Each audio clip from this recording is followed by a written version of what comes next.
Hello, good days everyone. I hope all of you are in a good shape, both physically and mentally. I would like to introduce myself before we start.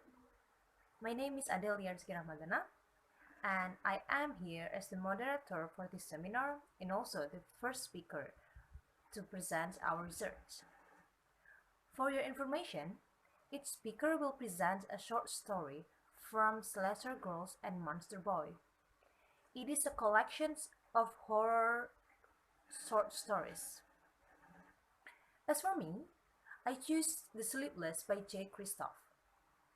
This story is about a man called Justin that lives with his mother who cannot move without his help and quiet religious woman. Justin had a crush on his online friend. Her name is Cassie.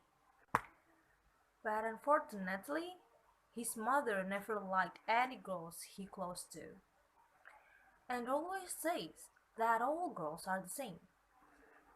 One day, Casey said that her mother found out about them and started a tantrum. She's trying to get away from her mom and run away with Justin. At almost the end of the story, the author threw a bomb. There's a big plot twist. It turns out that Justin's mother already passed away, and he took her corpse home from the graveyard. All this time, he's been delusional. There's no living mother that lived with him. And another plot twist is Cassie is actually tracked him down. She knows all along that he is the serial killer who likes to keep things from his victims before or right after he killed them. And she intentionally approached him to get revenge of the deceased. And the question is, how did she know that the deceased wanted revenge? The answer is, they come to her and start to disturb her life that makes her cannot sleep well. She did the revenge to get back her precious sleeping time, so they will not disturb her anymore. The story is using first-person point of view that makes the story more thrilling than ever. There are two types of mental illness that appears on main character. Those are OCD and delusional. The first one is OCD. What is OCD? OCD is a mental illness that causes repeated unwanted thoughts or sensations that call obsessions or the urge to do something over and over again, or they call it as compulsions. The evidence from the story that Justin had OCD is when he said that he tried to find the right person for him to keep, but if the person is not his criteria, he will take one thing that he wants to keep from the victim to remembering the person he ever be with. The second is delusional. It is a type of serious mental illness called psychotic disorder. People who have it can tell what's real from what is imagined. Delusions are the main symptoms of delusional disorder. They are unshakable beliefs in something that isn't true or based on reality. That's also what happened to Justin. In the story, Justin keeps talking to her mom, but the fact is, it's only happened in his head, because actually his mother just laying in bed lifeless.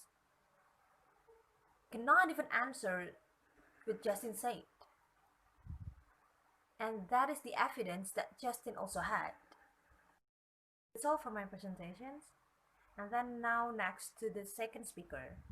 Second speaker will be Savitri Putriana Wulandari, and then she will analyze short story entitled The Girl Without a Face by Mary Lou.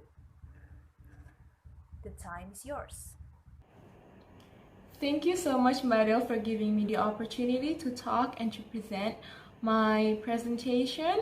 As you can see, the previous speaker has made some interesting points, and now I will also make my own points.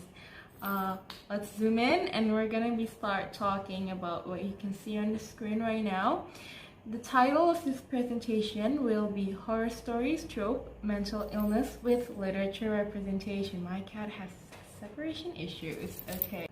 Now, as you can see right now on the table of content, the first thing that we're going to be talking about is the introduction.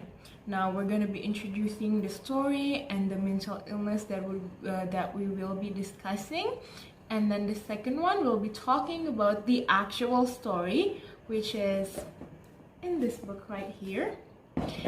And we're going to be talking about briefly about the mental illnesses that is mentioned, or at least somehow, written in the story. And then the third one will be about the debate. It's basically just the pros and the cons of the topic. Let's move on to the introduction. Now, in this introduction, we're going to be talking about a book called Slasher Girls and Monster Boys, which is a compilation of modern twist horror stories that was compiled by April Genevieve Tucholke. It was published in August 2017, and it deals with heavy topics and heavy trigger warning on violence and gore. Like every horror-related entertainment that we probably have, because horror movies are supposed to make you uncomfortable, and heavy topics and violence and gore makes most people feel uncomfortable, so that's the point. Now, Goodreads has rated this book 3.9 out of 5 from 7,000 ratings, which is a pretty good book. I would say it's pretty justified. Now, we're gonna be talking about the story that I personally have chosen, which is The Girl Without a Face. Now, The Girl Without a Face is a story written by Mary Lou. This story deals a lot with mental illness sign, and I feel like that's why I chose it. It's perfect with what I want to talk about in this presentation. Now, what we'll discuss very briefly, because again, this is not really the topic that I want to bring up, is the things that the characters are dealing in the story. And the first one is about dissociation, which include hallucination, etc. And then the second one is depression, which will include suicidal thoughts and also etc. Now, as you can see, the horror story genre is very, very wide. There's a lot of subgenres, but according to an article written by Masterclass, the top 3 are psychological, paranormal, and slasher. Now, psychological is a horror movie trope that would mainly use the sign of mental illnesses to create a story based around scares that are meant to disrupt the character's mind. It is also meant to confuse both the characters and the viewers at first. So why I chose a focus on psychological horror, because psychological horror is basically meant to confuse people, and that it happens in the character's head most of the time. And of course, what's in your head is your mental being and your mental health and your mental illness also. Now, we're going to move on to the second one, which is the story. We're going to be talking about The Girl Without a Face, and now we're going to be talking about just the outside factor of it. It is a psychological gore story that dealt heavily with the topic of sexual assault and hallucination, which will be again talked very briefly. And then the story happened in a wealthy town part in Europe. It is really unspecified. The author didn't really wrote any specific places. And then the plot moves forward. Now we're gonna go on zooming in a little bit, and we're gonna talk about what the story is and how the plot goes. So, okay, now I'm gonna retell you the story in a very quick way, so bear with me, because again, I'm gonna go through this really quickly. Now, the beginning of the story started off at the mention of a broken closet door in a bathroom Now, the beginning of the story starts off at the mention of a broken closet door in a bedroom belonging to a wealthy young man named Richard. Oddly enough, even when Richard moved through rooms, the closet door that once worked would suddenly be unable to open. Now, it's a really key point about this closet door because something happened in Richard's past that correlates with closet door. Now, Richard would get weird dreams. In his dreams, he would be surrounded by fog, and all he can see is this figure of a young lady turning her back on him. He didn't know who that lady is because whenever he tried to get close to her, he would just suddenly wake up. Other than that, he would sometimes even be spotted by neighbors sleepwalking and brutally killing a deer. But again, he got off scot-free. And then things got even weirder when he started seeing the girl from his dream in real life. Now, this is where the hallucination part came in. He would catch a glimpse of her when he was at school, at class, or even when he was walking back home. It got so bad to the point of him starting to hallucinate and dissociate in class that he was being haunted by this mysterious figure. Even one time, this kind of like the peak of the story, when he was in class, things started to just go blur around him as if the voices of his classmates became more and more distant, the room getting darker and getting smaller, even to the point of him seeing the girl in one of the chair. Richard, feeling very frustrated, jumped out of his chair to confide the girl only for her to finally face him. By face him, I mean she just looked toward him without any facial features because the girl is faceless. And when Richard realized that she has no face, like she has no eyes, she has no nose, she has no mouth, it's just a blank canvas, Richard snapped out of it and he went to therapy. Now, again, Richard's family agreed to call a therapist to talk to Richard, and this is the part where us, as the readers, kind of understand what happened in his past to the point of why he was being haunted by this figure. Now, Richard and his family had to move away and start new life in a completely different town because Richard was bullied and harassed so bad after the girl that he raped killed herself. Now, that is a heavy sentence to understand. Now, remember about the closet that I talked about? Richard spiked a drink of a young lady named Lillian Stephen, and he then sexually assaulted her in a closet in a party of his friends. Now, Lillian, before she committed suicide, she went through a very bad bullying phase, and she got called degrading things by others, to the point that she just decided that maybe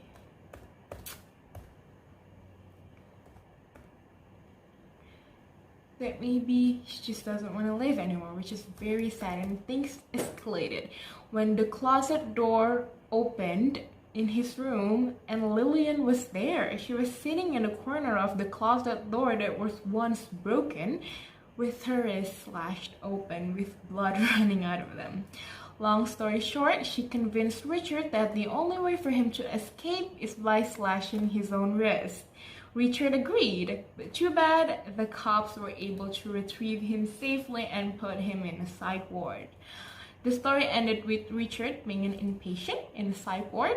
He was kept in a padded room with straitjacket, preventing him trying to kill himself every single day because he always saw Lillian next to him and she kept telling him to please kill yourself. 24/7, she kept telling him to slash his own wrist. Now, that was a hefty story to understand. It was very heavy to read, but it was a really good story. We're gonna be moving on to talking briefly about what happened or what the mental illnesses sign in the story was. Now, First of all, it's about dissociation. Let's talk about what dissociation is. According to Paul F. Dell, there are a few signs of dissociation. The first one is hallucination, which is a way for the brain to see things that aren't actually there. It happens when Richard started seeing Lillian outside of his dream. And the second one usually happened because of a post-traumatic phenomena. I guess it kind of makes sense because Richard was bullied, so I guess it is a form of trauma. But at the same time, I feel like he kind of deserves it, so I don't really care. And the third one is the inability to distinguish what's real and what's not for a short or even a long amount of time. And it happened when he was in the classroom and he can't just figure out which one is real and which one is not. And then the second one, we're going to be talking about depression, which is something that Lily and Stefan probably, but most definitely deals with. Now, signs of depression in the story is the first one is suicidal thoughts and suicidal attempts, because it is one of the biggest red flag when it comes to depression. And now the second one is the inability to defend yourself against others. Lillian didn't try to defend herself. Lillian just kind of let the bullying came into her, because apparently she just doesn't feel like it's worth it to fight for it because she already had planned. And the third one is most are developed from a post-traumatic phenomena. Now emphasis on the most, because depression doesn't really always come from trauma, but in this case it does came from trauma. Now we're going to be talking about the debate, or the pros and cons. Now moving on to the pros, I would say the pros of using this mental illness as a horror trope, there's not really much. Now, the pros of having mental illnesses as a story trope, as you can see, there's only 2 points. The first one is easy for writers. It's so low-hanging fruit. Why? Because when you're talking about horror, the writers want to put so much things into it. Just basically everything that a human would find scary, I'm pretty sure a horror writer would just put them all in. And using mental illness as a scapegoat is very easy, because the thing about mental illness is it happens to only one person.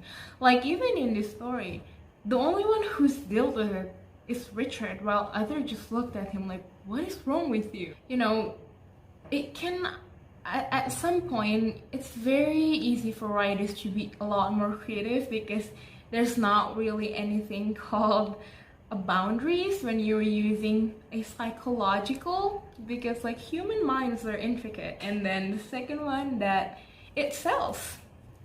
Horror movies, even old horror movies like The Exorcist, those kind of movies use mental illnesses or some sort of mental illnesses as one of the trope in the movies, and it proved that it works. Since it works, the industry will just keep milking it out until it's not. Now we're going to be talking about the cons. Now, the cons of having mental illnesses as a horror story trope. The first one is that it's enforcing stigmatization on mental illness. Now, the stigma behind mental illness itself is already bad.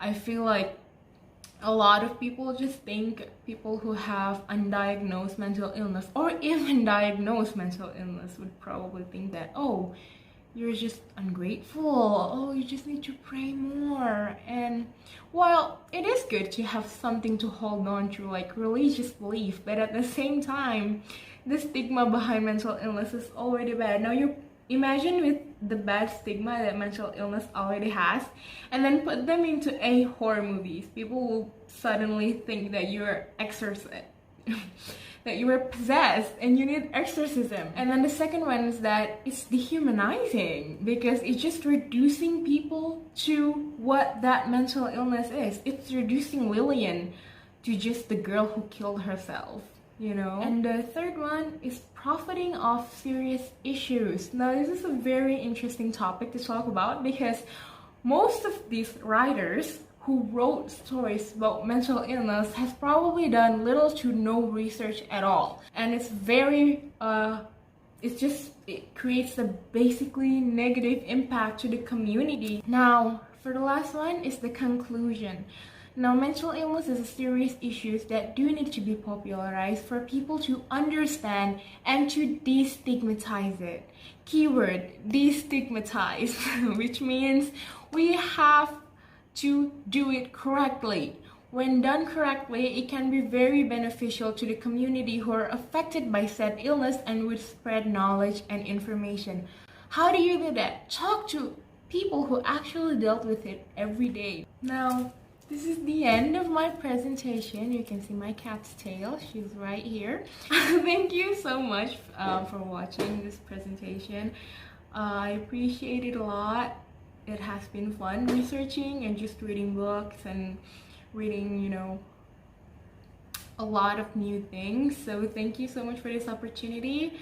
I'm gonna give the screen back to Mbak Adele. Thank you so much. Goodbye. Thank you, Sasa, for your presentations. The next speaker will be Galuh Murti Nareswari, and she will analyze Emmeline by Kat Winters. The time is yours. All right, thank you very much for inviting me.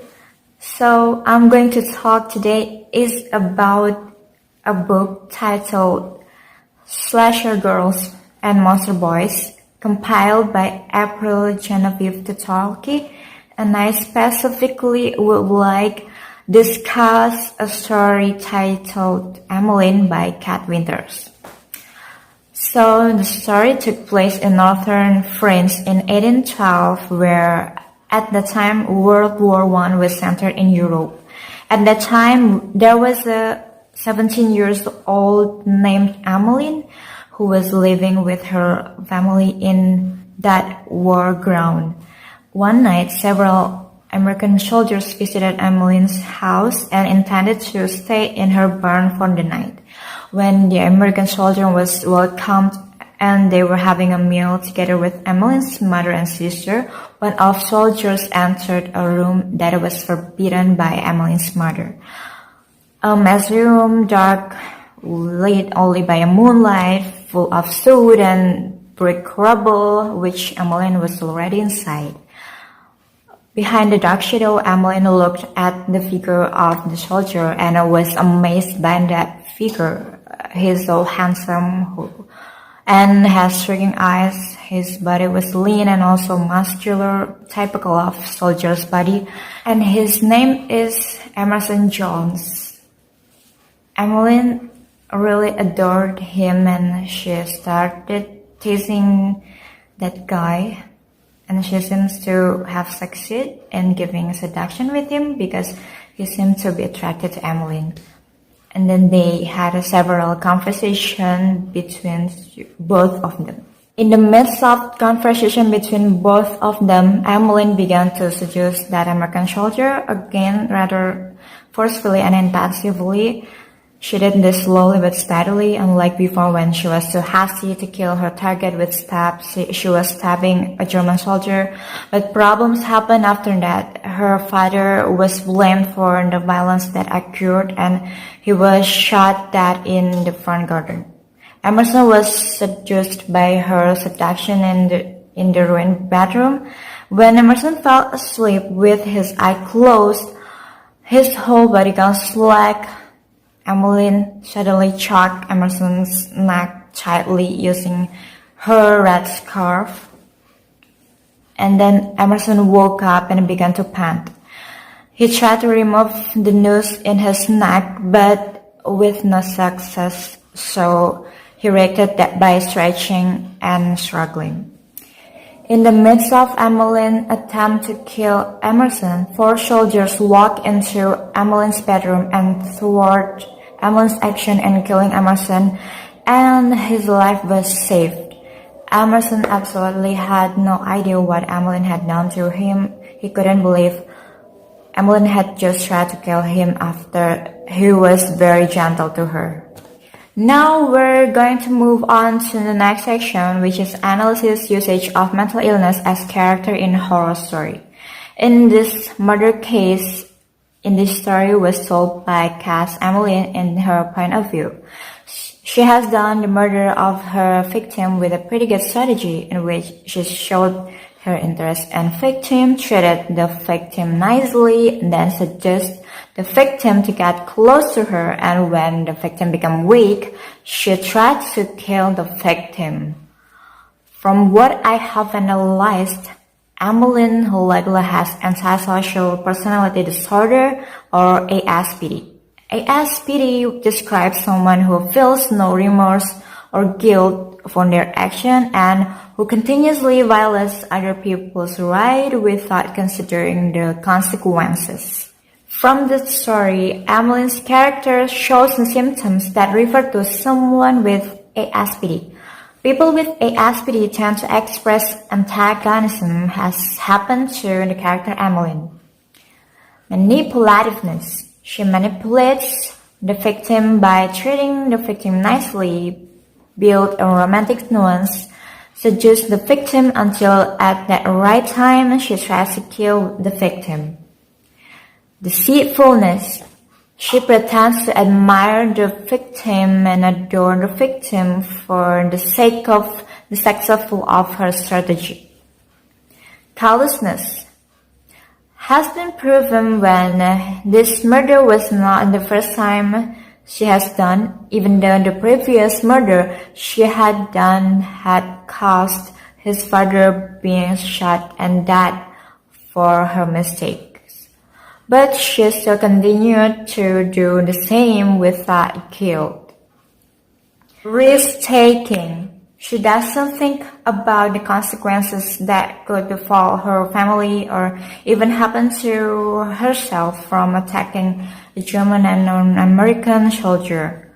If this is not completely stopped, it will be very dangerous. Emmeline will continue to hunt for the next victim and there will be more and more victims. So I think that's all for me. Thank you very much. So much, Galuh, for your presentations. The last but not least speaker is Rufalda Rahmalianti. She will analyze the short story called M by Stephen Bachman. The time is yours. Thank you. It is an honor for me to speak in front of you. So today I would like to share something about the analysis of a short story titled M by Stephen Bachman. M by Stephen Bachman, A Horror Tale, is a part of short story book compilation titled Slasher Ghost and Monster Boy that was compiled by April Genevieve Tucholke. The story is told about a blind girl, Misha, who lives at a guest house. Her life is entirely flat and silent. She was born as a family of lords, but her parents had died, so she always passing among relatives. She never having conversation with others except her only friend, Christine, the housemaid. Moreover, she overreacted and afraid of somebody else. One day, she became a murder witness that happened in the guest house. Since she's blind, she couldn't be a witness for that case. However, she knew anything about that night when the murderer killed Lady Willoughby. She knew if the corpse was hanging upside down and the blood dripping on the floor. Misha didn't tell police anything about that night, yet she was told Christine about that night. One key point of the murder is his smell of lavender and tobacco that was bothering her. Misha's great curiosity led her to do anything to find the murderer. She had deceived the murderer by two ways. The first one was by Christine's help. She had asked Christine to look for the murderer that has country voice and smells of lavender and tobacco, but it was failed. The second way was trick the murderer by mark red stamp on his outfit in a dinner. In the morning, Misha and Christine had gone into the laundry room to find clothes that have red mark on one of them. Their decision to find the murderer was a failure. It was causing Jamie from London. At the end of the story, Misha and Christine defended themselves from Jamie that wanted to kill Misha. But Misha and Christine had indeed killed Jamie, the murderer, and became a martyr. And then how Misha had found the murder, based on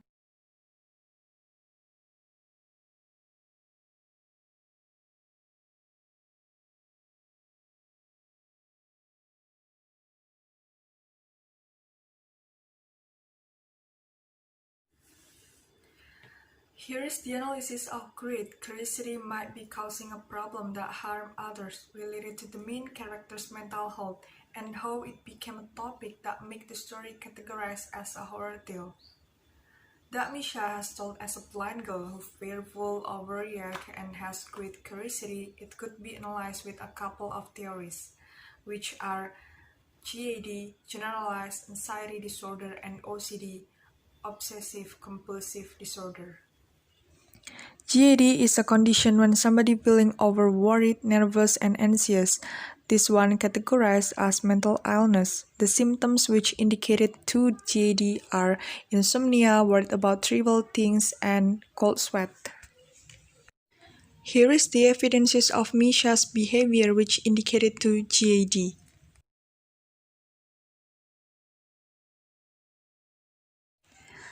According to American Psychiatric Association, OCD is a disorder in which people have recurring unwanted thoughts, ideas, or sensations that make them feel driven to do something repetitively or compulsion. OCD is divided into 5 types. They are checking, mental contamination, symmetry and ordering, rumination or intrusive thoughts, and hoarding. In this case, we would like to cover the 4 theories, which is rumination or intrusive thoughts. Based on Journal of Obsessive Compulsive and Related Disorder, people with OCD commonly experience intrusive thoughts or obsession. This can be ideas or trends or thoughts that are unwanted. For example, fear that something horrible might happen to them and worry that something will go wrong if they don't take action or get something just right. Then, after she had decided not to tell the police about anything, she had been thinking about why the murderer had not killed her. She had thinking about it all night long. Then she had obsessed to catch the murderer and tell the police about anything. At this point, when she got obsessed, she might be having OCD, as being explained that she had obsessed to catch the murderer, then she repetitively searching the murderer in some ways. Also, she has been feared that something horrible might happen to her and worried that something will go wrong if she don't take action or get something just right.